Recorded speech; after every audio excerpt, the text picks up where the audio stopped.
और इसमें से क्वेश्चन आया हुआ है 2022-23 में। मैच द फॉलोइंग, अगर आपने पेपर देखा होगा तो वहां से जो शुरू के चार है ना, ये मैच द फॉलोइंग में थे। काटा थर्मोमीटर भी था, एनीमोमीटर था, एसमैन साइक्रोमीटर एंड विंड वेन। ये एग्जाम में आया हुआ था मैच द फॉलोइंग के लिए। तो ये इंस्ट्रूमेंट्स थे जो इससे रिलेटेड हैं, खासतौर से इस चैप्टर से। तो इनको जरूर एक बार याद रखिएगा। जैसे काटा थर्मोमीटर है, ये स्पेसिफिक है। दो चीजें ये चेक करता है, एक तो cooling power of the air, cooling power of the air and air velocity. अभी इसका करंटली जो सबसे ज्यादा यूज हो रहा है काटा थर्मामीटर का, वो एयर वेलोसिटी को चेक करने के लिए। एनीमोमीटर है, ये भी सेम फंक्शन है, इसका स्पेसिफिक है, सिर्फ एयर या विंड की वेलोसिटी चेक करता है। हाइग्रोमीटर है, स्लिंग साइक्रोमीटर। अब हाइग्रोमीटर जहाँ पे भी लगा, हाइग्रा एंड स्लिंग साइक्रोमीटर, तो ये साइक्रोमीटर वाले जितने भी आपको मिल जाएंगे, सब के सब एयर ह्यूमिडिटी को, यानी एयर का जो मॉइस्चर कंटेंट है, एयर का जो मॉइस्चर कंटेंट है, ये उसको चेक करते हैं। इसके अलावा है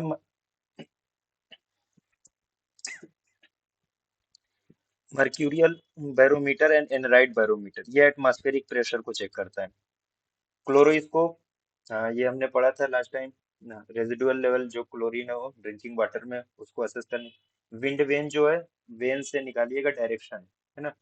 विंड वेन जो है, ये विंड के डायरेक्शन को पता करने के लिए यूज है। आईएलआर मोस्ट इंपॉर्टेंट कंपोनेंट है कोल्ड चेन का, कोल्ड चेन टेम्परेचर के मेंटेनेंस को चेक करता है। डायल थर्मामीटर जो है वो उसके टेम्परेचर की मॉनिटरिंग के लिए है ना। साउंड लेवल मीटर, ये साउंड की इंटेंसिटी कितनी, कितने डिसिबल का साउंड है, ये साउंड लेवल मीटर चेक करता है। और बैंड फ्रीक्वेंसी एनालाइजर जो है, ये उसकी पिच को, हाई पिच है, लो पिच है, तो जो साउंड की कैरेक्टरिस्टिक है उसको बैंड फ्रीक्वेंसी एनालाइजर ये असेस करता है। ऑडियोमीटर जो है, ये हियरिंग एबिलिटी चेक करता है, किसकी हियरिंग एबिलिटी कितनी है ना। Shakir step mid arm circumference के लिए यूज होता है। एक साल्टर्स स्केल है ना, ये लो बर्थ वेट के लिए फील्ड इंस्ट्रूमेंट है। जो सर्वेज होते हैं वहां पे ये साल्टर्स स्केल लेके जाते हैं लोग, वहीं से वो पता कर लेते हैं लो बर्थ वेट है या सही है, साल्टर्स स्केल। इसके अलावा Winchester quart bottle, it assess physical and chemical quality of drinking water. पीने का पानी है, उसकी फिजिकल क्वालिटीज और केमिकल क्वालिटीज को असेस करने के लिए ये विंचेस्टर क्वार्ट बॉटल यूज होता है। And stadiometer to measure the height of adults, adults की हाइट को मेजर करने के लिए स्टेडियोमीटर यूज होता है। तो यहाँ से क्वेश्चन आया हुआ भी है और आ भी सकता है, तो इसको थोड़ा सा ध्यान में रखिएगा। एयर शुरू करेंगे, है ना। एयर का कंपोजिशन क्या क्या होता है।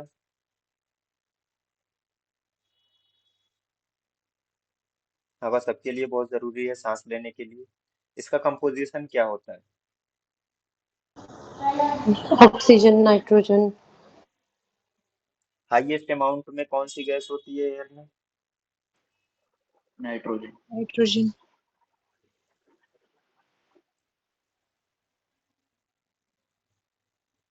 नाइट्रोजन 78.1% होती है टोटल, जितनी भी एयर है उसके कंपोजिशन में। इसके बाद ऑक्सीजन, ऑक्सीजन का जो परसेंटेज है वो 20.93 है। तो ये इस 20.93 को रफली जो है वो 21% में कैलकुलेट किया जाता है। 20.93% ऑक्सीजन है, जिसको पूरा 21% मान लिया जाता है। और कार्बन डाइऑक्साइड, इसका जो टोटल कंटेंट है एयर में, इसका जो कंपोजिशन है वो 0.03%।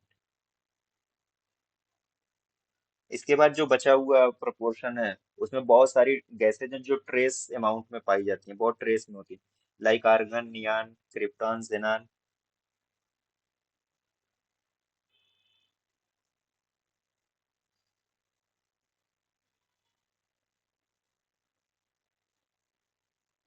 ये सारी गैसेस जो हैं, ये ट्रेस अमाउंट में पाई जाती हैं, बहुत ज्यादा इनकी मिजरेबल क्वांटिटी नहीं होती। तो हाईएस्ट अमाउंट जो है वो नाइट्रोजन का, फिर ऑक्सीजन, उसके बाद कार्बन डाइऑक्साइड। अच्छा, एयर है कहीं पे, तो उसमें कार्बन डाइऑक्साइड को कैसे चेक करते हैं? इसमें कार्बन डाइऑक्साइड मौजूद है या नहीं है? उसके लिए एक टेस्ट यूज होता है जिसको कीफर टेस्ट बोलते हैं।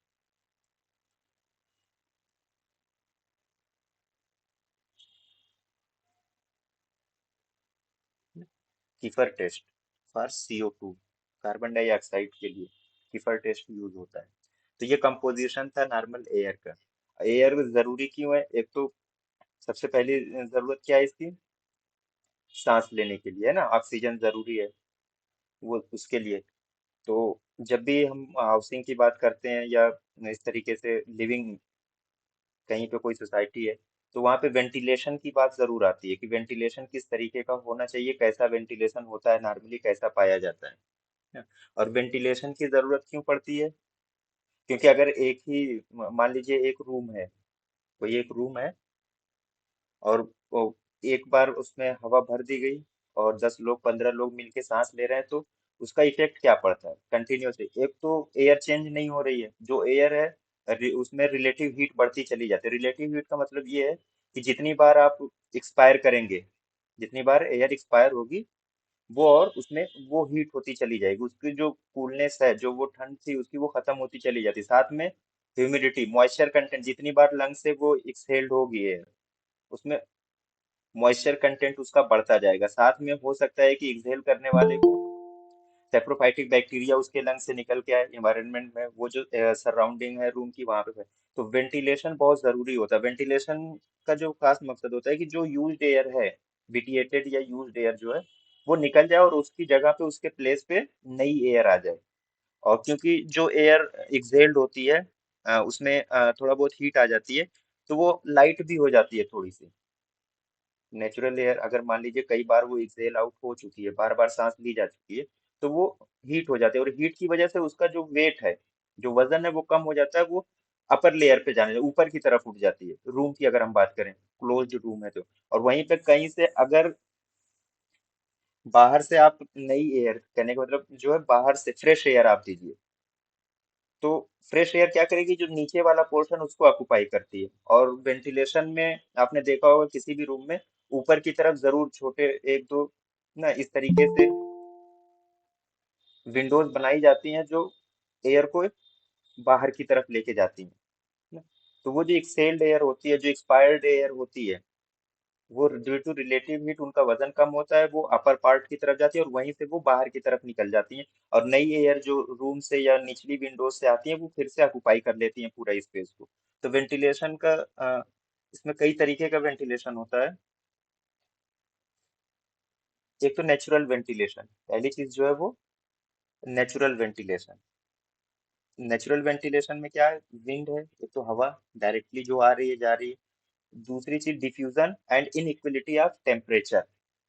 विंड क्या है, किसी रूम में वो अगर ब्लो कर रही है, ब्लो कैसे करेगी भाई? या तो उसको विंडो चाहिए या तो डोर चाहिए ना। नेचुरली अगर विंड आ रही है तो कहाँ से आएगी? या तो विंडो से आएगी या तो डोर से आएगी। तो जब वो किसी रूम में वो ब्लो करती है, बहती है, कहना हवा बह रही है, तो उसको कहते हैं परफलेशन। परफलेशन। और जब वो बाहर की तरफ निकलती है, तो अपने टेल एंड पे, एंड की तरफ जो होती है, वहां पे एक सक्शन क्रिएट करती है। एक सक्शन क्रिएट करते हैं वो बाहर की तरफ, साए साए की जो आवाज आती है वो ड्यू टू सक्शन, है ना। तो उसको कहते हैं एस्पिरेशन। वो चीज हो जाती है एस्पिरेशन, उसको कहते हैं। तो ये नेचुरली है, नेचुरल वेंटिलेशन का एक तरीका। दूसरा डिफ्यूजन। अब मान लीजिए खिड़की नहीं है, कोई विंडो नहीं है, लेकिन बहुत ढेर सारे छोटे छोटे होल्स बने हुए हैं, तो एयर क्या करेगी? उसी से पास करेगी, उसी जो स्मॉल ओपनिंग्स हैं उससे एयर पास आउट होती रहेगी, इन होती रहेगी, आउट होती रहेगी, तो उसको कहा जाता है diffusion. And inequality of temperature, मतलब वही जो एयर जिसका टेम्परेचर ज्यादा होगा वो ऊपर की तरफ जाएगी, और जो फ्रेश एयर होगी, जो तो कूल होगी in comparison to exhaled air, वो जो लोअर पार्ट है वो उसको ऑक्युपाई कर लेती है। तो इससे भी वेंटिलेशन होता रहता है प्रॉपर। लेकिन इसका ड्रॉबैक क्या है? नेचुरल वेंटिलेशन का ड्रॉबैक क्या है? कि हम इसको कंट्रोल नहीं कर सकते, ये अपनी मर्जी से काम करेगी। वी कांट कंट्रोल इट, है ना। हवा कभी बहुत तेज आ रही है, कभी बिल्कुल नहीं आ रही है ना। डिफ्यूजन ये है कि अगर ओपनिंग्स हैं, एडिक्वेट ओपनिंग है, तो होगा, नहीं होगा, बहुत ज्यादा भी हो सकता है, बहुत कम भी हो सकता है। एंड इनइक्वलिटी ऑफ टेम्परेचर, अब वो डिपेंड करता है कि बाहर की हवा में मॉइस्चर कंटेंट कितना है और जो एक्सहेल्ड एयर है वो कितनी है और कितने लोग इसको यूज कर रहे हैं, एक्सपायर कर रहे हैं ना। तो ये क्या है, इसको कंट्रोल नहीं किया जा सकता। अब जो कंट्रोलेबल है, जिनको कंट्रोल हम करते हैं, उनको हम कहते हैं मैकेनिकल वेंटिलेशन या आर्टिफिशियल वेंटिलेशन। उसमें पहली चीज एग्जॉस्ट वेंटिलेशन, सबने देखा होगा थ्रू एग्जॉस्ट फैन, जो एक्सपायर्ड एयर होती है उसको रूम से बाहर किया जाता है। अब ये इलेक्ट्रिसिटी से चलती है ना, एग्जॉस्ट फैन जो होता है वो इलेक्ट्रिसिटी से चलता है। तो एयर को क्या करते हैं, एक्सट्रैक्ट आउट करते हैं, बाहर की तरफ निकालते हैं। भाई ये एग्जॉस्ट फैन हो गया। प्लेनम वेंटिलेशन, फ्रेश एयर जो होती है, अब बाहर से अंदर की तरफ हम अगर ब्लो कर रहे हैं, fresh air is blown into the rooms by centrifugal fan. Centrifugal fan होते हैं वो बाहर की तरफ लगे होते हैं, एग्जॉस्ट का जस्ट अपोजिट है ये, एग्जॉस्ट फैन का जस्ट अपोजिट है। ये बाहर से फैन लगा और बाहर की हवा को खींच के अंदर की तरफ वो ब्लो कर रहा है, बाहर से अंदर की तरफ। तो उसको कहा जाता है प्लेनम वेंटिलेशन। एंड 2021 में ये क्वेश्चन आया था प्लेनम वेंटिलेशन का असर्शन एंड रीजन पे, 2021 के पेपर में प्लेनम वेंटिलेशन के बारे में आया था। तो पहली लाइन तो यही थी कि fresh air is blown into rooms by centrifugal fans, correct है। और रीजन में ये दिया था कि जो प्लेनम वेंटिलेशन होता है ये एक पॉजिटिव प्रेशर क्रिएट करता है, वो भी सही है ना। फ्रेश एयर जब भी एंटर करेगी वो पॉजिटिव प्रेशर बनाएगी है, और पॉजिटिव प्रेशर के नतीजे में जो ऑलरेडी यूज्ड एयर है वो निकल जाती है, वो बाहर की तरफ निकल जाएगी। अब वो कोई वेंटिलेशन है उस तरीके का जिसको वेंटिलेटर हम रोशनदान कहते हैं, इस तरीके की चीजें हैं, तो ऊपर की तरफ जाएगी, वहां से वो रूम से बाहर निकल जाएगी। तो इसका असर्शन और रीजन पे क्वेश्चन आया वो था प्लेनम वेंटिलेशन का, जिसमें फ्रेश एयर जो होती है वो बाहर से अंदर की तरफ जो है वो ब्लो आउट की जाती है सेंट्रीफ्यूगल फैन के। बैलेंस्ड वेंटिलेशन इन्हीं दोनों का कॉम्बिनेशन है, एग्जॉस्ट एंड प्लेनम का कॉम्बिनेशन, उसको हम बैलेंस्ड वेंटिलेशन कहते हैं। एंड लास्ट सबसे कॉमनली इस वक्त यूज हो रहा है एयर कंडीशनिंग। एयर कंडीशनिंग इसमें क्या है कि टेम्परेचर, ह्यूमिडिटी, एयर मूवमेंट सबको, जो एयर कंडीशनर है, एसी जो चीज को हम वो सबको एक साथ जो है वो कंट्रोल करता है, एयर कंडीशनर। और ये जो प्लेनम वेंटिलेशन है, प्लेनम वेंटिलेशन का सबसे अच्छा एग्जांपल किसी को याद हो, ये भी बहुत कॉमनली यूज होता है।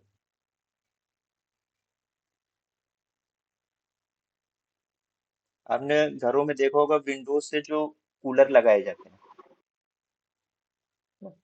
जो कूलर, बड़े बड़े कूलर्स लगते हैं विंडोज से, यानी बालकनी में रखे हुए हैं या रूम के बाहर रखे हुए हैं, विंडो से वो क्या कर रहे हैं, वो हवा को अंदर की तरफ ब्लो कर रहे हैं, फेंक रहे हैं। तो वो प्लेनम वेंटिलेशन होता है।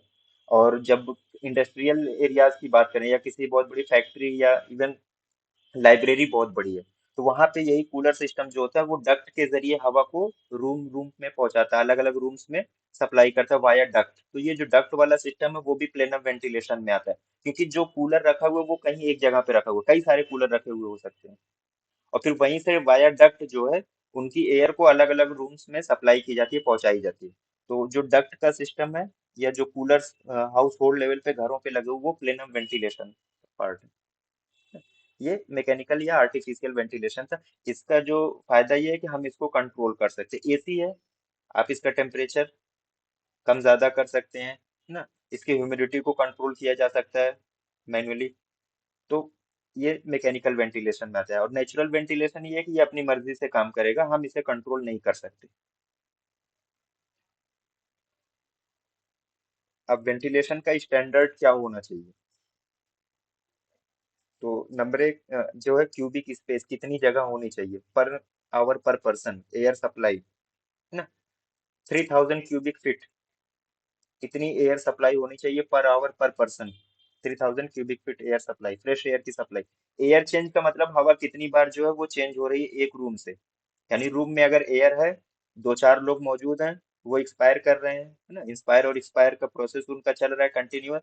तो एक वक्त आता है कि उसमें मॉइस्चर कंटेंट बहुत ज्यादा हो जाता है, उसकी रिलेटिव हीट जो है वो इंक्रीज कर जाती है, और उसमें हो सकता है बहुत सारे बैक्टीरिया हों, और ऑक्सीजन अमाउंट भी उसमें कम हो जाती है, तो उसको चेंज होना है। तो पर आवर लिविंग रूम्स में जहाँ दो चार लोग रह रहे हैं, पर आवर जो 2 to 3 चेंजेस जो है वो मैंडेटरी है, ये स्टैंडर्ड वेंटिलेशन है, कम से कम 2 से 3 बार जो है वो ऑक्युपाइड एयर जो रूम की है वो चेंज हो जाए पूरी तरीके से। इसके अलावा वर्क रूम्स और असेंबलीज जहाँ पे बहुत ज्यादा लोग इकट्ठा हो रहे हैं, वहां पे पर आवर 4 to 6 चेंज का रिकमेंडेशन है, कि 4 से 6 मरतबा जो है एयर उस जगह से पूरी तरीके से जो है रिप्लेस हो जानी चाहिए फ्रेश एयर से। एंड फ्लोर स्पेस मिनिमम पर पर्सन कितना फ्लोर स्पेस होना चाहिए रूम में, तो 50 to 100 स्क्वायर फीट पर पर्सन होना चाहिए। 50 to 100 स्क्वायर फीट पर पर्सन, इतना होना चाहिए। अब इसमें एक कहानी है, वेंटिलेशन से ही रिलेटेड है। कुछ नहीं किया गया था, हाँ। 1756 में, 1756 में कोलकाता में ये कहानी हुई थी, जिसको नाम ही दे दिया गया black hole of Kolkata.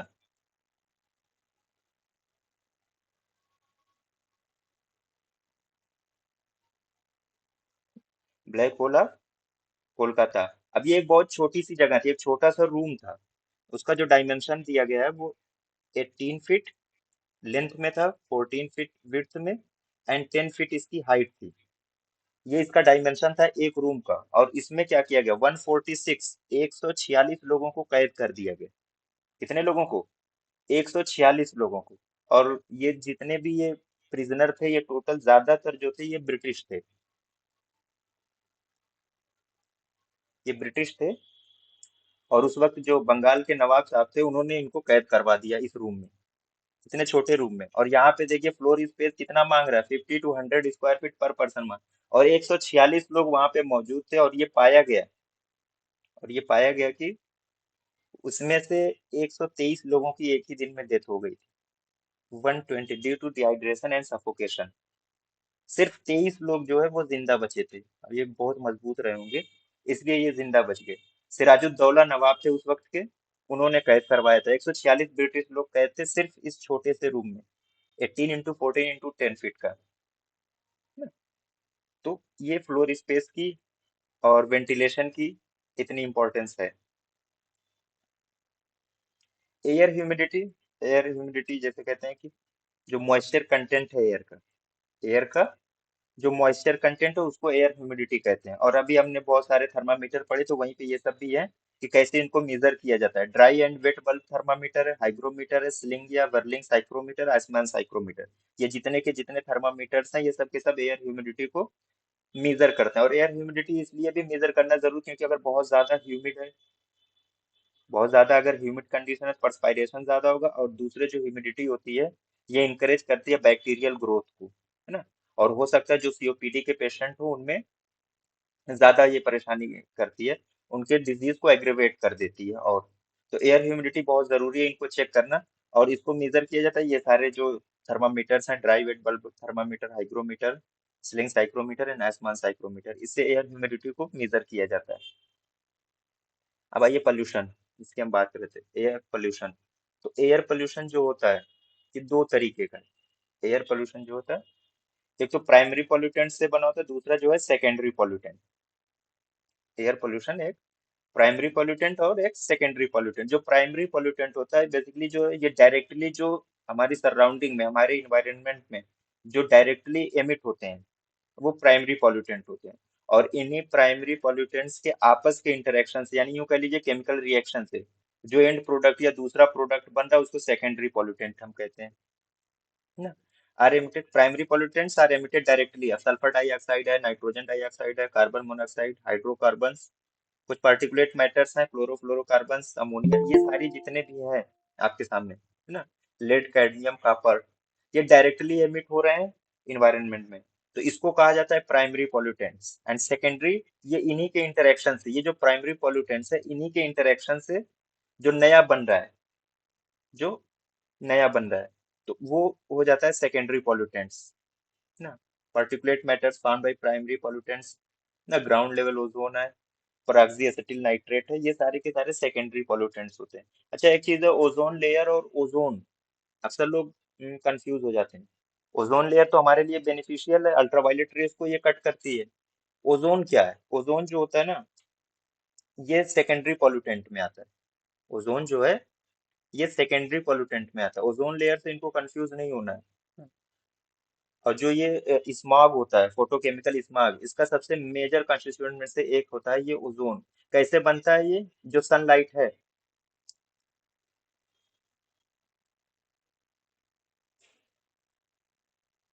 Sunlight जब ये रिएक्ट करती है नाइट्रोजन डाइऑक्साइड से, सनलाइट जो है वो नाइट्रोजन डाइऑक्साइड से रिएक्ट करेगी, ओजोन बन जाएगा।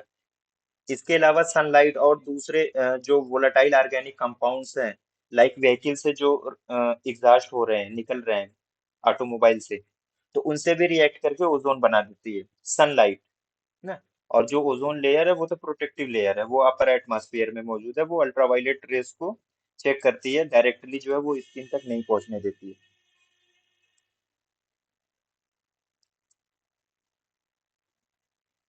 अब जो एयर पोल्यूशन है उनके कुछ इंडिकेटर्स भी होंगे, जैसे वाटर पोल्यूशन के इंडिकेटर्स थे। वाटर पोल्यूशन का रिसेंट कंटामिनेशन का इंडिकेटर क्या था?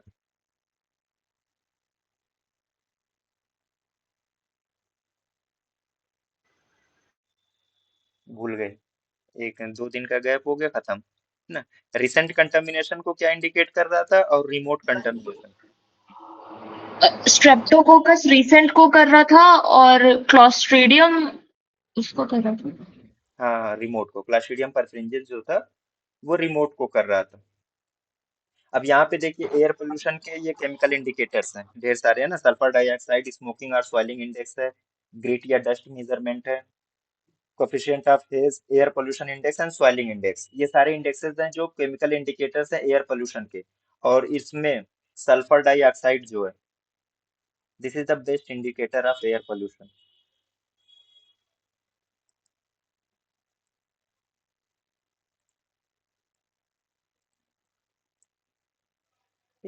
Best indicator of air pollution. और बायोलॉजिकल इंडिकेटर क्या है, सबसे अच्छा बायोलॉजिकल इंडिकेटर एयर पोल्यूशन का? लाइकेन। लाइकेंस है ना। Lichens are the best biological indicator of air pollution. बस यहाँ से काम की चीज बस यही है, बेस्ट इंडिकेटर एयर पोल्यूशन का क्या है और बायोलॉजिकल इंडिकेटर क्या होगा। ग्लोबल वार्मिंग के बारे में क्या जानते हैं? ग्लोबल वार्मिंग कोई चीज है? कंटिन्यूअसली आज के दौर में, प्रेजेंट दौर में जो इंडस्ट्रियलाइजेशन हो रहा है, डिफॉरेस्टेशन की वजह से ना, डिफॉरेस्टेशन की वजह से कुछ गैसेज है, या इंडस्ट्रियलाइजेशन की वजह से वाटर वेपर है या कार्बन डाइऑक्साइड है, इनकी जो क्वांटिटी है वो इन्वायरमेंट में बहुत ज्यादा बढ़ रही है, जिसकी वजह से धीरे धीरे जो टेम्परेचर है वो इंक्रीज कर रहा है, ग्लेशियर जो है वो पिघल रहे हैं। तो इसको ग्लोबल वार्मिंग के तौर पे देखा जा रहा है, और इसमें बहुत सारी गैसेज हैं, जैसे जिनको ग्रीन हाउस गैसेज हम कहते हैं। क्या कहते हैं हम? ग्रीन हाउस गैसेज जो ग्लोबल वार्मिंग में आती हैं। अब ये कौन कौन सी? वाटर वेपर, इसका वाटर वेपर का जो है ये हाईएस्ट कंट्रीब्यूशन है ग्रीन हाउस गैसेज में। और सेकंड हाईएस्ट कंट्रीब्यूशन जो होता है वो कार्बन मोनोऑक्साइड, इसके बाद मेथेन है, and then ozone. Then ozone.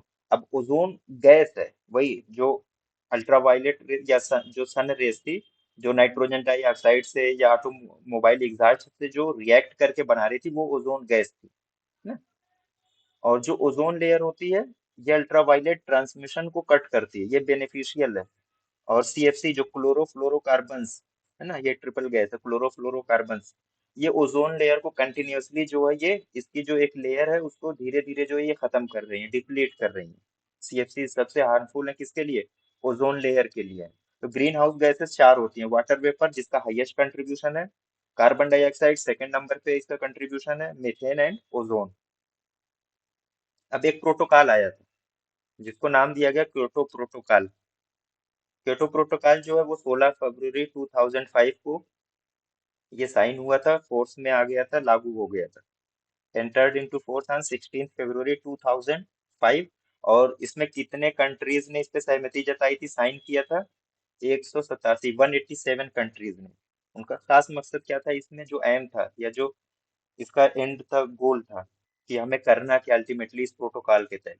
तो जो ट्रांसमिशन था, बहुत सारी जो गैसेस थी, जो हार्मफुल गैसेस हैं, उनके ट्रांसमिशन को कट आउट करना था, कम करना था। अब वो गैसेस देखिए: carbon dioxide, methane, nitrous oxide ना, इसके अलावा सल्फर हेक्साफ्लोराइड है, परफ्लोरोकार्बन्स एंड क्लोरोफ्लोरोकार्बन्स। ये सारी जो गैसेस हैं, इनका जो ट्रांसमिशन हो रहा है, इनमें टारगेट इनका जो था कि इनको रिड्यूस करना है, इनको कम करना है। 2005 में ये प्रोटोकॉल लॉन्च हुआ था। अच्छा, एक चीज और यूज होती है जिसको हम कहते हैं national air quality index. NAQI।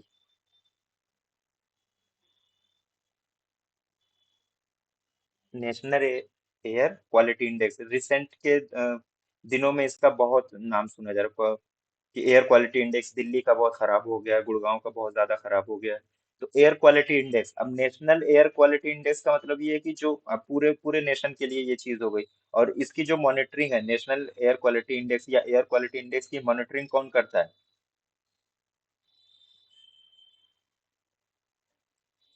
जो बताता है कि हवा कितनी खराब है कितनी अच्छी है। मॉनिटरिंग कौन कर रहा है, कौन सा बोर्ड करता है? Central pollution control board.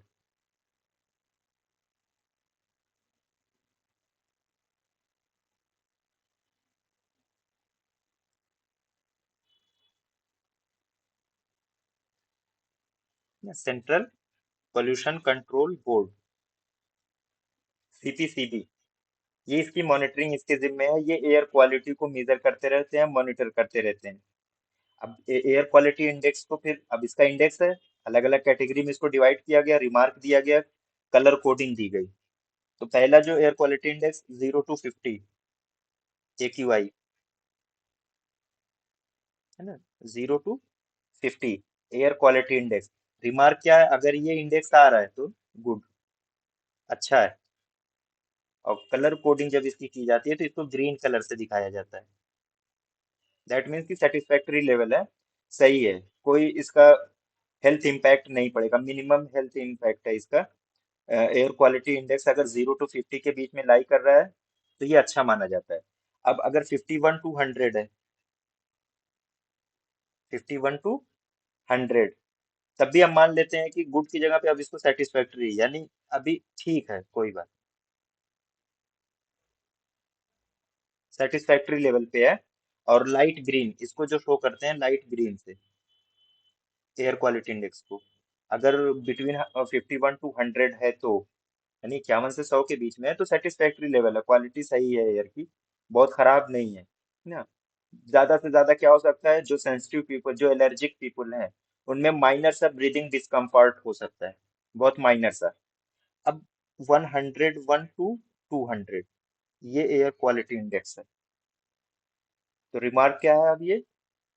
Moderately poor है ना, मतलब मॉडरेट लेवल का है, ना बहुत अच्छा है ना बहुत खराब है,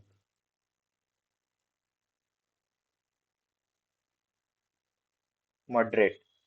येलो कलर से इसको डिनोट किया जाता है कलर कोडिंग में। अब इसके लिए हेल्थ इम्पैक्ट क्या क्या हो सकता है अगर 101 to 200 है ना?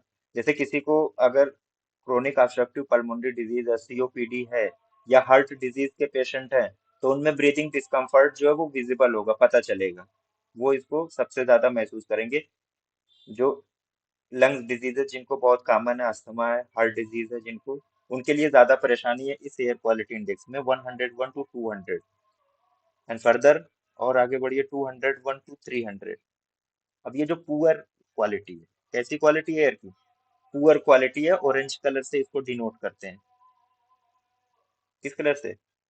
ना, ऑरेंज कलर से। और इसका जो हेल्थ इम्पैक्ट ये है कि कोई भी नॉर्मल पर्सन है, नॉर्मल इंडिविजुअल है, अगर वो भी काफी दिनों तक एक्सपोज रहता है इस एयर क्वालिटी से, 201 to 300, तो उसको भी ब्रीथिंग डिस्कम्फर्ट होने लगेगा।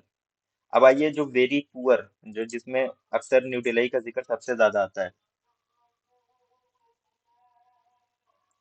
301 to 400, वेरी पुअर, बहुत खराब। कलर कोडिंग क्या है इसकी? रेड है, रेड है। और इससे जो नॉर्मल इंडिविजुअल्स है उनमें रेस्पिरेटरी इलनेस हो सकती है अगर कंटिन्यूअसली वो इस क्वालिटी की एयर को इनहेल और एक्सहेल करते रहेंगे तो। वेरी पुअर है ये। And last 401 to 500 air quality index यहाँ पे भी होता है। ये बहुत सीवियर कंडीशन है, इमरजेंसी कंडीशन कह लीजिए। डार्क रेड कलर से इसको डिनोट किया जाता है, डार्क रेड कलर से। हेल्दी पीपुल हैं वो भी इसमें अफेक्ट हो जाएंगे ना। और किसी को ऑलरेडी डिजीज है तो उनके लिए जो ये फैटल हो सकता है।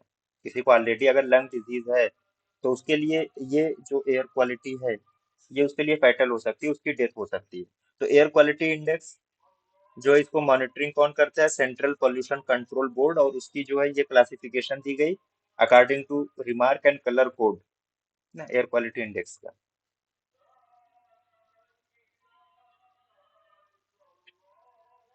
और इंस्ट्रूमेंट्स तो खैर पहली स्लाइड पे ही था।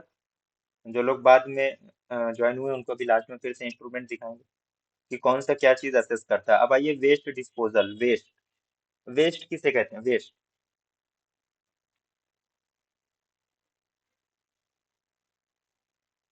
नॉर्मली अगर हम वेस्ट की बात करें, सिर्फ वेस्ट की,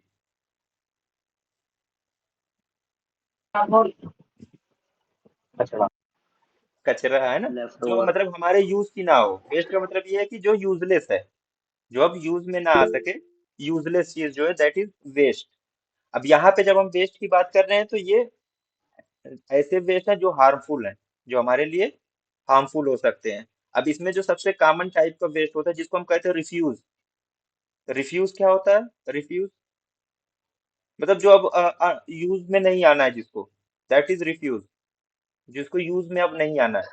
और ये सॉलिड वेस्ट होता है, यूजुअली जो है मार्केट्स की स्ट्रीट से, या मार्केट से, घरों की जो लोकेलिटी उनके स्ट्रीट से, स्टेबल यानी अस्तबल जो होता है जहाँ पे जानवर रहते हैं, उनका रिफ्यूज है। इंडस्ट्रियल रिफ्यूज है, कंस्ट्रक्शन कहीं पे हो रहा है वहां से रिफ्यूज आ रहा है। हॉस्पिटल में जो गंदगी हो रही है वो भी रिफ्यूज में आता है, उसको हॉस्पिटल रिफ्यूज कहते हैं। एंड डोमेस्टिक रिफ्यूज है ना, घरों से जो रिफ्यूज आता है ना। अब इतनी सारी चीजें हैं, इतनी सारी चीजें हैं। Solid waste generated from street refuse, यानी जो लोकेलिटी है जहाँ पे लोग रह रहे हैं वहाँ की गलियों में जो वेस्ट इकट्ठा हो रहा है, सॉलिड वेस्ट, वो स्ट्रीट रिफ्यूज में आएगा। मार्केट प्लेस है, मार्केट प्लेस में अगर मार्केट रिफ्यूज की बात करें तो इसमें सबसे ज्यादा किस चीज का इन्वॉल्वमेंट होता है? मार्केट रिफ्यूज में कंपोजिशन सबसे ज्यादा किसका रहेगा? सब्जी लेने गए हैं, प्लास्टिक। प्लास्टिक नहीं, प्लास्टिक तो घर तक आ जाती है ना। सब्जी तो आप लेके आएंगे, प्लास्टिक तो अपने घर लेके आएंगे, वो स्ट्रीट रिफ्यूज में आ जाएगी। मार्केट रिफ्यूज में जहाँ सब्जी लेते हैं, जो जब उनकी सब्जी दिन भर खराब होती रहती है वो पीछे फेंकते रहते हैं ना, किनारे कहीं फेंकते रहेंगे। और दूसरी चीज, जो ये आजकल जो एनिमल्स जो बहुत ज्यादा मतलब रोड्स पे हैं, तो इनका जो रिफ्यूज होता है, और खास तौर से वेजिटेबल रिफ्यूज, सबसे ज्यादा कंपोजिशन इसी का होता है मार्केट रिफ्यूज में। स्टेबल रिफ्यूज में, अब मान लीजिए स्टेबल का मतलब अस्तबल होता है, लेकिन सिर्फ घोड़ों के लिए नहीं कहेंगे, बल्कि जो ज्यादातर जो पेट एनिमल्स जो रखे जाते हैं जहाँ पे, तो वो स्टेबल है। तो वहां पे एक तो एनिमल्स का रिफ्यूज होगा, है ना, इनका वेस्ट होगा। दूसरे जो ये इनका जो चारा दिया जाता है, जो इनको खाने को दिया जाता है, वो भी जो बच जाता है या जो नीचे गिर जाता है वो भी इसमें शामिल हो जाता है। इंडस्ट्रियल रिफ्यूज, इंडस्ट्री से जो निकल रहा है, कंस्ट्रक्शन कहीं पे हो रहा है, तोड़ फोड़ हो रही है ना, तो उसका रिफ्यूज। हॉस्पिटल से जो चीजें निकल के आ रही हैं। और डोमेस्टिक, और डोमेस्टिक रिफ्यूज में तीन चीजें होती है: एयर, रबिश एंड गार्बेज। ये तीन के तीन है जो है, ये डोमेस्टिक रिफ्यूज में आता है। ऐश का मतलब क्या है? राख। राख। राख है ना। राख कहाँ से निकल रही है? कुक करने से, हीट करने से। तो जो बच रहा है, जो रेजिड्यू है, that is air. Rubbish, paper, clothing, would, metal, glass, dust, इनका जो पाउडर फॉर्म आप कह लीजिए, जो सबसे बारीक चीज है, दैट इज रबिश हो जाती है। या यूं कह लीजिए यूजलेस ये भी है। रबिश कहता है ना, what rubbish you are talking, मतलब यूजलेस बात कैसी बात कर रहे हैं। तो ये जो चीजें होती यूजलेस हो गए, पेपर खराब हो गया वो रबिश में चला जाएगा। ग्लास या डस्ट है, डस्ट तो है ही, ग्लास टूट गया वो भी रबिश में है ना। कोई मेटल है खराब हो गया, क्लॉथिंग है, फट गए कपड़े, फट गए, वो रबिश में चले जाए। गार्बेज क्या होता है? कूड़ा कचरा। गार्बेज के लिए एक स्पेसिफिक टर्म हो जाता है, वो कूड़ा कचरा, सही है आपकी बात।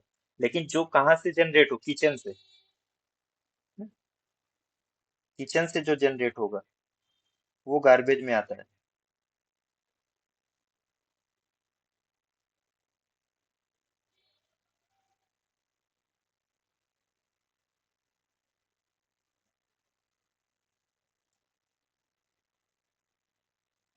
Processed food waste generated from kitchen, इसको हम कहते हैं गार्बेज।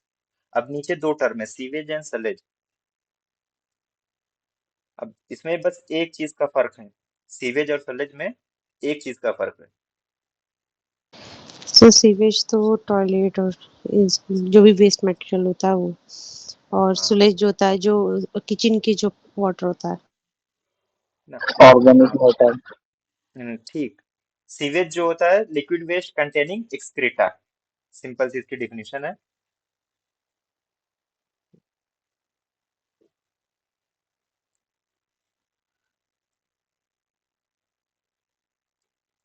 यानी जिनमें ह्यूमन वेस्ट या नाइट सॉइल जिसको हम कहते हैं वो भी एडेड है ना। तो liquid waste containing excreta that is sewage, and liquid waste without excreta, बस इतना ही फर्क है एक वर्ड का, है ना। लिक्विड वेस्ट विदाउट एक्सक्रीटा वो उसको हम कहते हैं सलेज ना। तो ये दो टर्म होते हैं। एक लास्ट में लिटर। लिटर बहुत कॉमन है, हर जगह मिल जाएगा आपको, चाहे वो शहर हो चाहे देहात हो ना। कहीं पे भी फेंकते चले जाइए कोई चीज ना। अब पता चला कि तीसरे फ्लोर पे कोई रह रहा है, बस वो अपनी बालकनी तक आया और उसने वहीं से फेंक दिया स्ट्रीट में, गली में। ये क्या है? ये लिटर है। एक प्रॉपर वे में, एक प्रॉपर प्लेस पे ना फेंक के कहीं पे भी इम्प्रॉपर या अनहाइजीनिक मैनर में वेस्ट को कहीं पे भी फेंकते चले जाइए, दैट इज लिटर या लिटरिंग, इसी को कहते हैं प्रोसेस जो है ना। Waste dispose in wrong place by unlawful human action. बाजार में गए, कुछ खा पी रहे हैं और वहीं रोड पे हमने फेंक दिया, ये भी क्या है? ये लिटर में आएगा। अब रिफ्यूज डिस्पोजल का मेथड, कैसे इसको डिस्पोज करेंगे, रिफ्यूज को कैसे हम डिस्पोज करते हैं। तो इसमें दो मेथड होते हैं, एक तो इनसैनिटरी मेथड है, दूसरा सैनिटरी मेथड है।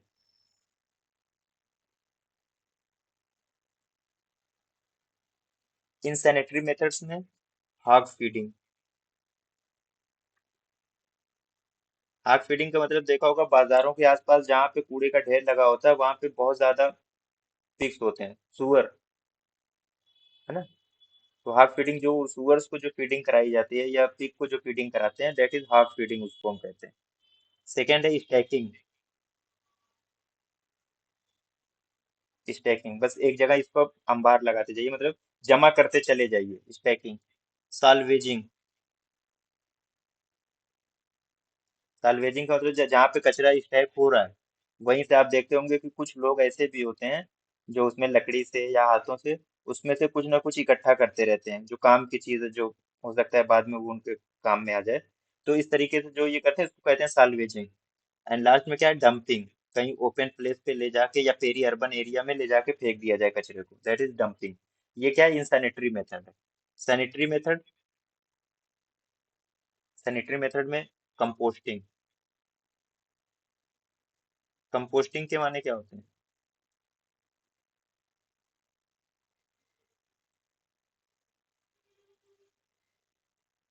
प्रोसेस जिससे मैन्योर बनाई जाती है, खाद बनाई जाती है ना, उसको कहते हैं हम composting.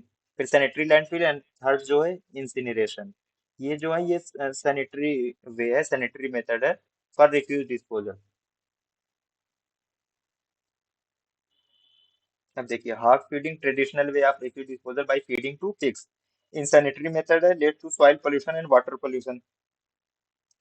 Stacking piling of refuse and cow dung, है ना, कहीं पे भी है कचरा है आप वहीं पे जमा करते चले जाइए, दैट इज स्टैकिंग, स्टैक करना, वो एक था।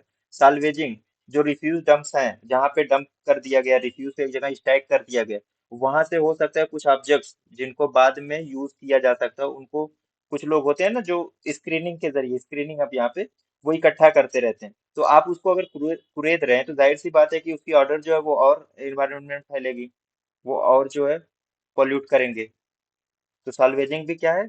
इनसैनिटरी मेथड, डंपिंग कहीं पे भी। खास तौर से जो शहर का इलाका होता है, शहर के बाद जो होता है, जहाँ से गांव की शुरुआत है, उसको पेरी अर्बन एरिया बोलते हैं। तो शहर वाला जो कचरा है उसको पेरी अर्बन एरिया में कहीं पे भी ले जाके इस तरीके से डंपिंग कर दी जाती है, बहुत जगहों पे देखा गया। तो वहाँ पे डंपिंग करते रहते हैं कंटिन्यूअसली। तो ये भी क्या है? ओपन में किया जा रहा है, तो ये इनसैनिटरी मेथड है। अब सैनिटरी मेथड शुरू होता है composting, integrated method of disposal of refuse and night soil. इससे कंपोस्टिंग का सबसे बड़ा फायदा ये है कि इससे मैन्योर बनाई जाती है, खाद, जो फर्दर जो है बाद में यूज की जाती है। तो कंपोस्टिंग एक सैनिटरी मेथड, और दो मेथड जो बहुत कॉमनली इसमें इम्प्लॉयड है, यूज किए जाते हैं, और 2023 में ये मेथड जो है एग्जाम में पूछा गया था। बैंगलोर मेथड, बैंगलोर मेथड 2023 के पेपर में आया हुआ है। एनरोबिक हार्ट फर्मेंटेशन प्रोसेस इसको कहते हैं हम, एनरोबिक हार्ट फर्मेंटेशन प्रोसेस कहते हैं ना। इसमें जो है रिफ्यूज है यानी कचरा है, और नाइट सॉइल यानी ह्यूमन एक्सक्रीटा, इनको 3:1 के प्रोपोर्शन में क्या करते हैं, अल्टरनेट लेयर बनाते हैं। 3 लेयर्स रिफ्यूज की, 1 लेयर ह्यूमन एक्सक्रीटा की या नाइट सॉइल जिसको हम कहते हैं। इस तरीके से इसको एक पहले ट्रेंच या जिसको हम कहते हैं गड्ढा खोद लिया गया। अब एक प्रॉपर लेंथ और विड्थ का गड्ढा खोद लिया जाता है, और उसमें 3:1 के प्रोपोर्शन में अल्टरनेट लेयर में इनको रख दिया जाता है, पाइल कर दिया जाता है ना।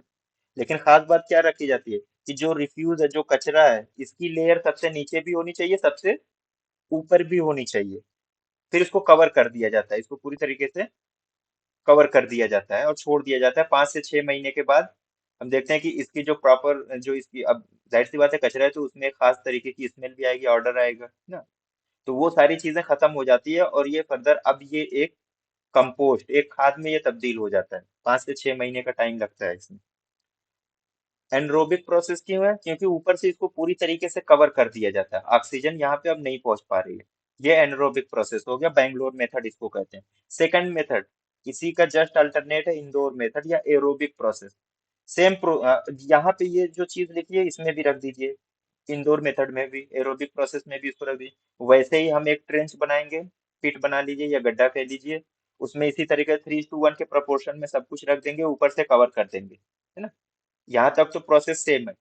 इसमें किया जाता है कि हर 1 महीने के बाद, 3 to 4 वीक्स या इवन 6 वीक के बाद, इसको फिर से पलट दिया जाता है, कवरिंग खोल के।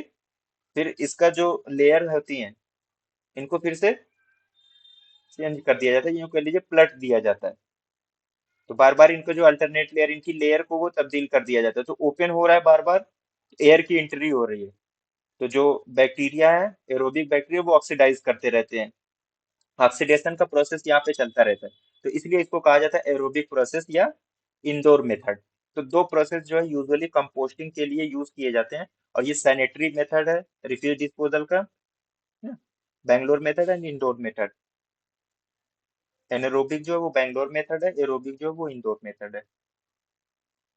अब आइए सैनिटरी लैंडफिल, जिसको कंट्रोल टिपिंग कहते हैं, कंट्रोल टिपिंग या sanitary landfill. laying up dry and condensed refuse in layers with intervening earth partitions and coverings। अब यहाँ पे intervening earth partitions है। अब यहाँ पे भी हमने एक पिट बना ली, गड्ढा कर लिया। अब वहां पे जो ऑलरेडी ड्राइड रिफ्यूज था उसको एक लेयर में कर दिया, फिर उसके बाद मिट्टी की एक लेयर लगा देंगे, पतली सी, और उसके बाद फिर रिफ्यूज रखेंगे, फिर एक मिट्टी की लेयर। इस तरीके से कंटिन्यूअस लेयर में इसको रखा जाता है, जिसको कहा जाता है कंट्रोल्ड टिपिंग। ने इसका नाम दे दिया कंट्रोल टिपिंग, है ना। और ये कंट्रोल टिपिंग जो होती है, मोस्ट सेटिस्फैक्टरी मेथड है सैनिटरी लैंडफिल जो होती है, कंट्रोल टिपिंग जो होती है ना।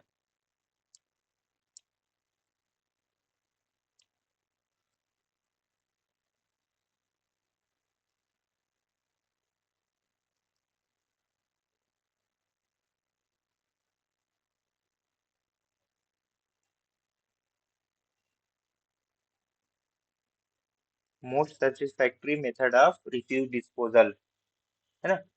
इसको जो है वो सैनिटरी लैंडफिल या कंट्रोल टिपिंग को कहा जाता है।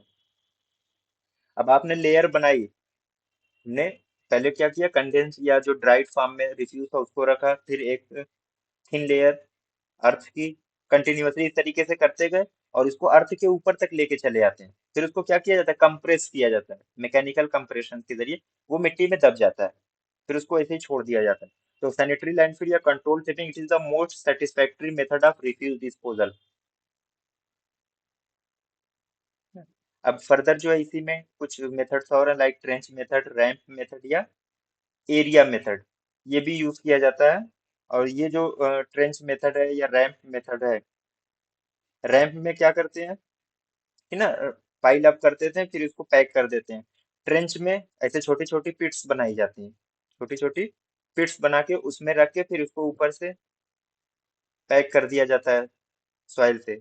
एरिया मेथड में ये यूज किया जाता है, म्यूनिसिपैलिटीज अक्सर यूज करती हैं। पेरी अर्बन एरिया में लेके गई और वहां पे ऑलरेडी जो नेचुरली कहीं पे कोई गड्ढा है, बड़ा सा गड्ढा है, या कहीं पे ऑलरेडी पहले से मिट्टी निकाली गई थी, या कुछ जगह पे स्लोप थी कि जो अर्थ का लेवल था वो बराबर नहीं था, बीच में क्या था, गैप था ना, गड्ढा था।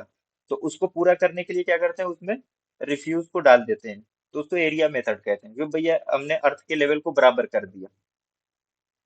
उसके बाद लास्ट जो है इंसिनरेशन। इंसिनरेशन यानी कि हाई टेम्परेचर ड्राई ऑक्सीजन, इसमें क्या करते हैं, जलाते हैं। बहुत हाई टेम्परेचर पे इसको बर्न किया जाता है। और इसमें इंसिनरेशन के प्रोसेस में जो कहते हैं कि जो वेस्ट प्रोडक्ट होता है वो बाई 70% वॉल्यूम एंड वेट जो है वो रिड्यूस हो जाता है बाई इंसिनरेशन। तो मान लीजिए अगर 100 kg वेस्ट था और उसको इंसिनरेट किया गया, तो उसकी जो एश मिलेगी वो कितना मिलेगी, 30 kg, 30 kg मिलेगी। तो बाई 70% तक वेस्ट जो होता है उसका वॉल्यूम और वेट जो है वो कम हो जाता है बाई दिस प्रोसेस, इंसिनरेशन के प्रोसेस से। अब आइए सीवेज। छोटी छोटी डिफिनेशन है इसमें, बस वही देखना है। सीवेज क्या है, किसी कम्युनिटी से अगर जो वेस्ट वाटर निकल के आ रहा है उसमें सॉलिड भी हो सकते हैं, लिक्विड एक्सक्रीटा भी हो सकते हैं ना। हाउस से, यार्ड वाशिंग, फैक्ट्रीज, इंडस्ट्रीज, हर जगह से जो वेस्ट वाटर साथ में जो है सॉलिड और लिक्विड एक्सक्रीटा के साथ आ रहा है निकल के, किसी कम्युनिटी से, किसी फैक्ट्री से या इंडस्ट्री से, तो उसको हम सीवेज कहते हैं ना। Waste water from a community containing solid and liquid excreta drive from houses, streets and yard, है ना। तो ये सीवेज हो गया। अब जो इसका कंपोजिशन होता है सीवेज का, इसमें 99.9% वाटर होता है। 99.9% वाटर होता है, सिर्फ 0.1% जो होता है सॉलिड होता है इसका। 0.1% सॉलिड होता है। अब ये ऑर्गेनिक भी हो सकता है, इनऑर्गेनिक भी हो सकता है।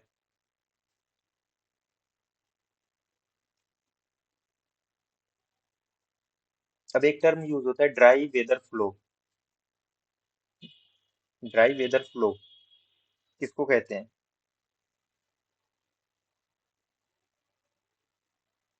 किसी को नहीं पता, ठीक।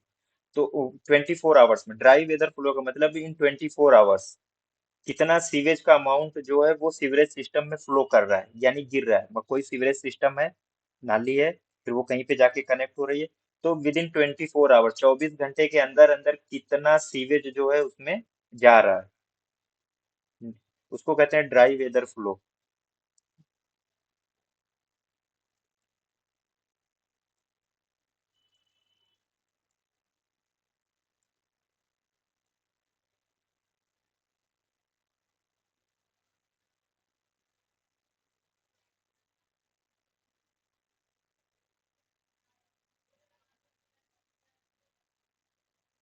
That flows in sewerage system in 24 hours, 24 घंटे के अंदर अंदर ना, विद इन 24 आवर्स जो जा रहा है उसको हम कहते हैं dry weather flow. Is the average amount of sewage that flows in sewerage system in 24 hours. अब दो मेथड है, एक तो सीवेज है। सीवेज की स्ट्रेंथ कैसी है ना, बहुत स्ट्रांग सीवेज है। जितना मतलब जितना ज्यादा गंदा होगा उतना ही ज्यादा वो स्ट्रांग होगा, कहने का मतलब ये। तो बहुत स्ट्रांग सीवेज है या वीक सीवेज है। तो इसका जो स्ट्रेंथ होती है सीवेज की, इसको दो टर्म में एक्सप्रेस किया जाता है। एक तो बायोलॉजिकल ऑक्सीजन डिमांड एंड एक केमिकल ऑक्सीजन डिमांड। शायद ये जो बायोलॉजिकल ऑक्सीजन डिमांड का ये भी क्वेश्चन आया हुआ है एक आध बार ना, बायोलॉजिकल ऑक्सीजन डिमांड या बीओडी जिसको कहते हैं। अब बीओडी क्या है, बायोलॉजिकल ऑक्सीजन डिमांड क्या, कोई सीवेज है, कोई सीवेज का सैंपल है, आप उसको 5 दिन के लिए रख दीजिए, सीवेज सैंपल को 5 डेज के लिए 20 डिग्री सेंटीग्रेड पे, 5 दिन, और 20 डिग्री सेंटीग्रेड पे हम इसको रख दें। तो अब ये जो सैंपल है सीवेज का, ये कितना ऑक्सीजन एब्जॉर्ब करेगा, कितना ऑक्सीजन एब्जॉर्ब करेगा, अमाउंट ऑफ ऑक्सीजन एब्जॉर्ब। अब ये ऑक्सीजन क्यों एब्जॉर्ब कर रहा है, इसको ऑक्सीजन की जरूरत क्यों पड़ रही है सीवेज को,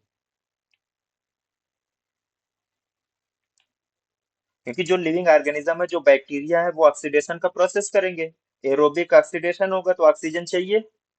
तो इसको ब्रेक डाउन करने के लिए जो इसमें ऑर्गेनिक मैटर्स हैं सीवेज में, उसको ब्रेक करने के लिए, ऑक्सीडाइज करने के लिए, जो वहां पे बैक्टीरिया है, तो ऑक्सीडेशन के प्रोसेस के लिए उनको जो ऑक्सीजन की जरूरत पड़ती है 5 दिनों में 20 डिग्री सेंटीग्रेड पे, तो उसको कहा जाता है बायोलॉजिकल ऑक्सीजन डिमांड। क्या कहते हैं? ताकि जो ऑर्गेनिक मैटर है, वो लिविंग ऑर्गेनिज्म जो है उसको डिस्ट्रॉय कर सकें, उसको तोड़ सकें, ब्रेक ब्रेक कर सकें या उसको डिस्ट्रॉय कर सकें। तो ये कहा जाता है बायोलॉजिकल ऑक्सीजन डिमांड, इसको कहते हैं। सर अब ये मान स्पेसिफिकली 5 डेज का ही होता है या फिर मतलब कोई भी नंबर ऑफ डेज हम लोग उसको ले सकते हैं? ये देखिए, यूनिट निकाली जाती है किसी भी चीज की ना, तो ये यूनिट निकालने के लिए ये कहा गया कि कोई सीवेज का सैंपल अगर हम उसको 5 दिन पे रख दें, 5 दिन तक 20 डिग्री सेंटीग्रेड पे रख दें, तो उसके ऑर्गेनिक कंपोनेंट को डिस्ट्रॉय करने के लिए, ब्रेक करने के लिए वहां पे मौजूद बैक्टीरिया को जितनी ऑक्सीजन चाहिए, उसी से हम अंदाजा लगाते हैं कि इसका बायोलॉजिकल ऑक्सीजन डिमांड कितना है। अब ये अलग अलग कंडीशन में ये अलग अलग हो सकता है, बट ये क्या यूनिट के तौर पे इसको यूज किया जाना था, तो इसलिए एज ए यूनिट जो है, ये 5 दिन और 20 डिग्री सेंटीग्रेड को नॉर्मल मान के इसकी एज ए यूनिट यूज किया गया इसमें। और ये जो बीओडी है, बायोलॉजिकल ऑक्सीजन डिमांड है, सबसे इंपॉर्टेंट टेस्ट है। BOD is the most important test done on sewage. Sewage पे किया जाता है उसकी स्ट्रेंथ को देखने के लिए। अब बहुत स्ट्रांग सीवेज अगर है, क्या स्ट्रांग सीवेज है, तो इसका बायोलॉजिकल ऑक्सीजन डिमांड जो है मोर देन 300, मोर देन 300 ग्राम पर लीटर होगा। यानी पर लीटर सीवेज जो है, पर लीटर सीवेज जो है, इसको 300 से ज्यादा जो है ऑक्सीजन चाहिए, 300 ग्राम से ज्यादा ऑक्सीजन। तो स्ट्रांग सीवेज का बायोलॉजिकल ऑक्सीजन डिमांड कितना है? मोर देन 300 ग्राम पर लीटर। और अगर वीक सीवेज है, तो इसकी जो बीओडी है, बायोलॉजिकल ऑक्सीजन डिमांड है, लेस देन 100 ग्राम पर लीटर होता है। ये स्ट्रांग और वीक सीवेज का बायोलॉजिकल ऑक्सीजन डिमांड। इसी की तरफ पे एक दूसरा जो टर्म दिया गया, वो भी सीवेज की स्ट्रेंथ को ही मेजर करने के, that is chemical oxygen demand ना। क्या? केमिकल ऑक्सीजन डिमांड या COD.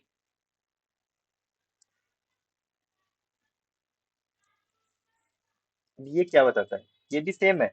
It measures oxygen equivalent of that portion of organic matter in a sample which is susceptible to oxidation by a strong chemical oxygen. अब यहाँ पे जो था biological oxygen demand, यानी कोई नेचुरली जो bacteria था वो ऑक्सीडाइज कर रहा था।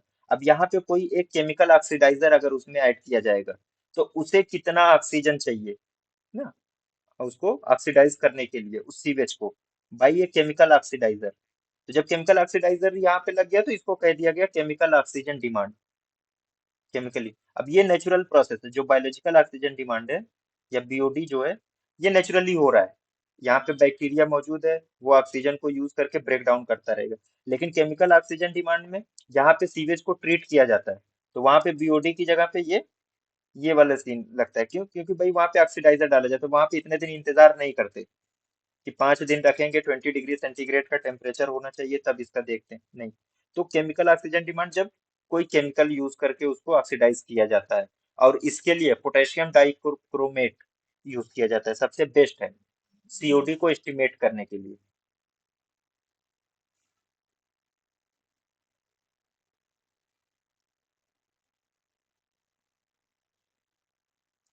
पोटेशियम डाइक्रोमेट ना, बेस्ट फॉर सीओडी एस्टिमेशन।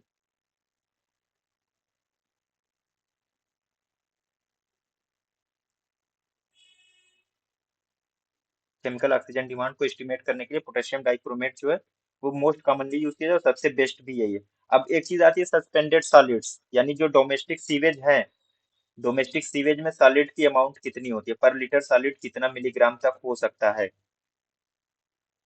ना, तो अराउंड 100 to 500 मिलीग्राम पर लीटर होता है सस्पेंडेड सॉलिड्स जो होते हैं डोमेस्टिक सीवेज में। अब यहाँ पे भी है कि सीवेज को कब बहुत स्ट्रांग कहेंगे और कब वीक है। अब देखिए यहाँ पे स्ट्रांग सीवेज की बायोलॉजिकल ऑक्सीजन डिमांड की बात हो रही थी। अब यहाँ पे सीवेज को स्ट्रांग कब कहेंगे? जब उसमें suspended solid amount more than 500 milligram पर लीटर हो। और वीक सीवेज जब उसमें सॉलिड की अमाउंट जो है लेस देन 100 मिलीग्राम पर लीटर हो, लेस देन 100 मिलीग्राम पर लीटर हो, तो वो वीक सीवेज में आता है। सस्पेंडेड सॉलिड्स के अकॉर्डिंग। अब एक चीज ये सेप्टिक टैंक है, इसके बारे में देखिएगा। ये किस तरीके का टैंक है? एक वाटर टाइट मैसनरी टैंक होता है, खास तौर से जिसमें हाउस होल्ड सीवेज जो है वो जाता है ट्रीटमेंट के पर्पज से। और ये जो सेप्टिक टैंक है उन एरियाज के लिए बहुत यूजफुल है जहाँ पे वाटर सप्लाई तो प्रॉपर है लेकिन सीवर सिस्टम नहीं है अभी डेवलप हो पाया है। कॉलोनीज तो बन रही है लेकिन सीवर सिस्टम अभी नहीं बन पाया है। तो ऐसी जगहों के लिए ये सेप्टिक टैंक जो है सबसे बेस्ट माना जाता है। It is a watertight masonry tank into which household sewage is admitted for treatment। और वहां पे ना which have adequate water supply but do not have access to a public sewerage system। Sewer line अभी नहीं बिछी है, sewer system अभी develop नहीं हुआ है। तो ऐसे लोगों के लिए जहाँ पे लोग रह रहे हैं, तो उन हाउसेस के लिए या इंस्टीट्यूशन के लिए सबसे बेस्ट है जो है सेप्टिक टैंक है। अब इसमें क्या क्या रहता है, इसकी जो डिजाइन है या जो इसका फीचर है सेप्टिक टैंक का। एक तो इसकी कैपेसिटी कितनी होनी चाहिए, तो minimum should be 500 gallon length, जिसकी जो इसकी चौड़ाई है उसकी दुगनी इसकी लंबाई होनी चाहिए। डेप्थ 1.5 टू 2 मीटर इसकी गहराई होनी चाहिए।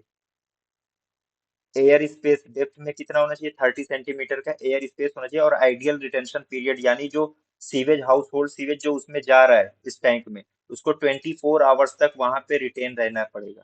आइडियल रिटेंशन पीरियड है इसका कितना, 24 आवर्स तक, कम से कम एटलीस्ट 24 घंटे तक सीवेज जो है हाउस होल्ड सीवेज है वो उसमें सेप्टिक टैंक में रुके रहे, ठहरा रहे, ताकि उसका प्रॉपर ट्रीटमेंट हो सके। सेप्टिक टैंक, अब इसका ये डिजाइनिंग फीचर है किस तरीके का ये बनाया जाता है। तो एक तो जो है सीवेज जो हाउस से एक पाइप जो कनेक्ट होती है इसमें टैंक में, जो घर से सीवेज को लेके आती है, घर से सीवेज को लेके आई।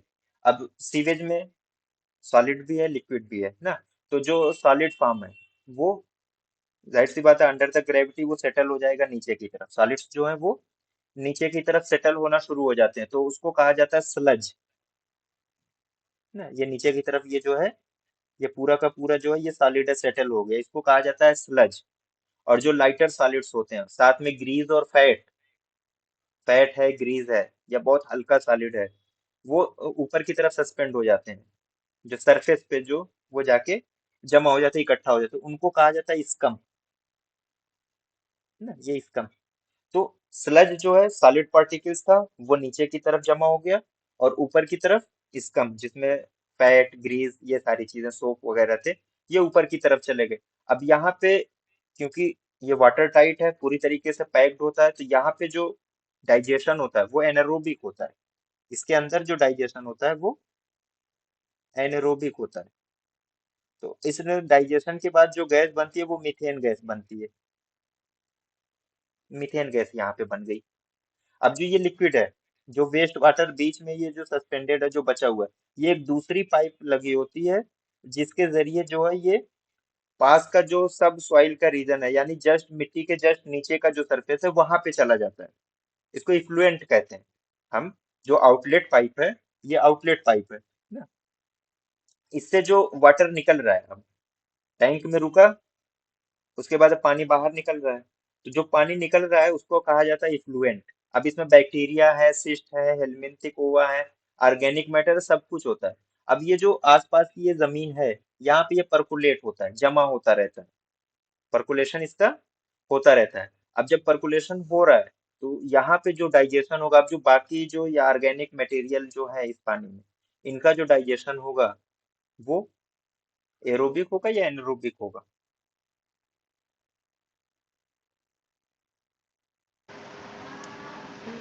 यहाँ पे जो डाइजेशन होगा वो एरोबिक होता है। तो एक क्वेश्चन ये बनता है कि जो प्रॉपर टैंक है उसके अंदर कौन सा डाइजेशन होगा या कौन सा ऑक्सीडेशन प्रोसेस, कौन सा प्रोसेस होता है जिससे जो है, हाँ, किस प्रोसेस के जरिए, जो कौन सा प्रोसेस जो सेप्टिक टैंक में होता है और कौन सा प्रोसेस जो होता है वो सेप्टिक टैंक के बाहर होता है।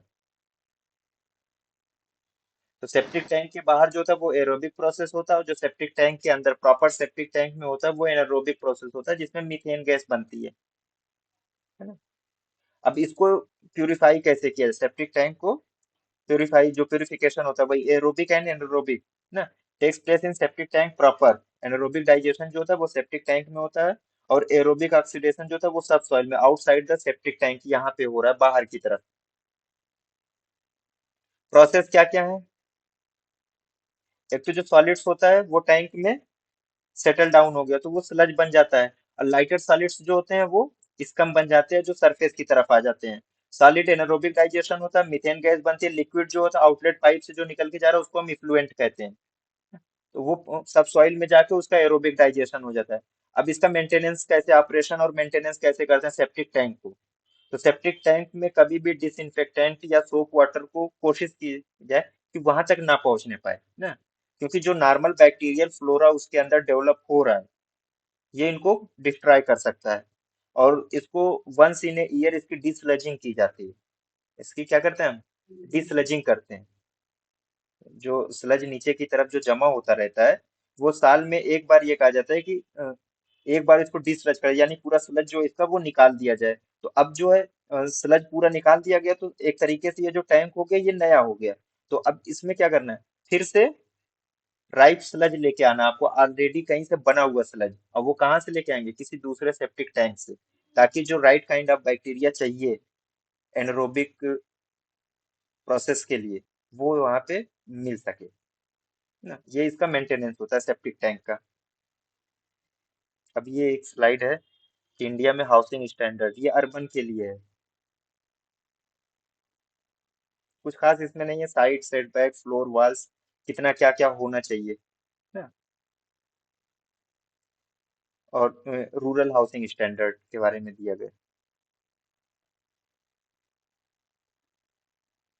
मिनिमम 2 लिविंग रूम होने चाहिए, वरांडा स्पेस होना चाहिए ना। टोटल एरिया का जो घर का एरिया उसका 1/3 जो है बिल्ट अप एरिया